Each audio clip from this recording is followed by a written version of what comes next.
Hi hello welcome back to my channel. ఈరోజు నేను టేస్టీగా ఉండేటువంటి టమాటా కోడిగుడ్డు కూర వండుతున్నానండి. ఇది టమాటా కోడిగుడ్డు విడివిడిగా ఉడకపెట్టి చేయట్లేదు, టమాటాలలో కోడిగుడ్డు కార్చి చేస్తున్నాను. లంచ్ బాక్స్కి చాలా సింపుల్గా అయిపోయే రెసిపీ. దీనికోసం ముందుగా 2 ఉల్లిపాయలు, ఒక 5 మీడియం సైజు టమాటాలు, ఒక 3 కోడిగుడ్లు అయితే తీసుకున్నాను. ముందుగా ఇప్పుడు ఉల్లిపాయలు పొట్టు తీసి టమాటాలని శుభ్రంగా కడిగి అయితే ముక్కలుగా కట్ చేసుకుంటున్నాను. ఈ ఉల్లిపాయలు అనేవి సన్నని ముక్కలుగా కట్ చేసుకోవాలి.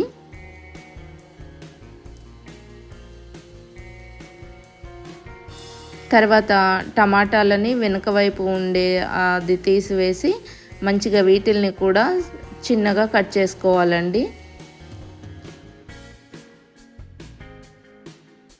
వీటన్నిటిని ఇలా కట్ చేసుకున్న తర్వాత పక్కన పెట్టేసుకొని ముందుగా ఇప్పుడు స్టవ్ వెలిగించి స్టవ్ మీద గిన్నె పెట్టేసి మనకు కూరకు సరిపోయిన ఆయిల్ వేసుకొని ఆయిల్ని హీట్ అవ్వనివ్వాలి.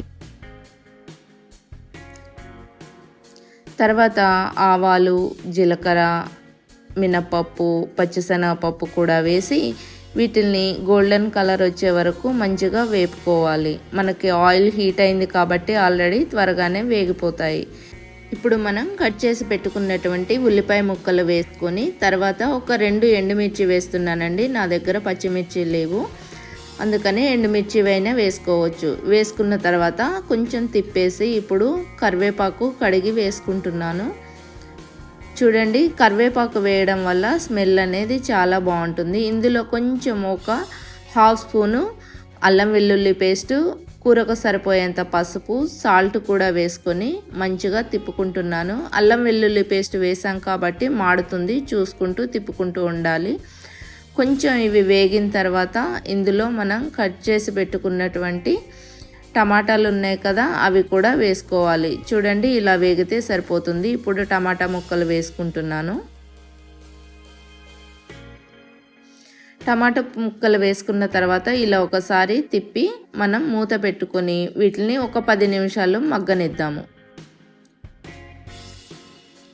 10 నిమిషాల తర్వాత చూడండి, మంచిగా టమాటాలు అయితే మగ్గిపోయాయి. వాటర్ అంతా కూడా చూడండి ఎలా పైకి వచ్చేసిందో. ఇప్పుడు ఇందులో కూరకు సరిపోయేంత కారం వేసుకోవాలి. తర్వాత కొంచెం మెంతి పొడి వేసుకొని మళ్ళీ ఒక 2 నిమిషాలు మూత పెట్టేసి తర్వాత ఉడికిన తర్వాత తీసి ఇలా కలుపుకోవాలండి. చూసారు కదా, మంచిగా ఉడికిపోయాయి టమాటాలు. ఇప్పుడు 3 గుడ్లను అయితే పగలగొట్టి ఇలా కార్చుకుంటున్నాను కూరలో. ఇప్పుడు వేయడంతోనే గుడ్లు కలిపినట్లయితే మొత్తం కూడా బాగోదండి. అందుకని నేను ఒక 2 నిమిషాలు మూత పెట్టి ఇలా చిన్నగా టర్న్ చేసుకుంటున్నాను ఎగ్స్ని. ఇలా కూడా ఒక 2 నిమిషాలు ఆగిన తర్వాత మళ్ళీ తిప్పుకుందాము. ఇప్పుడైతే ఎగ్స్ ఉడికిపోయాయండి. ఇప్పుడు కూర అంతా కూడా ఆ ఎగ్స్ కలిసేటట్టు ఇలా కలుపుకోవాలి.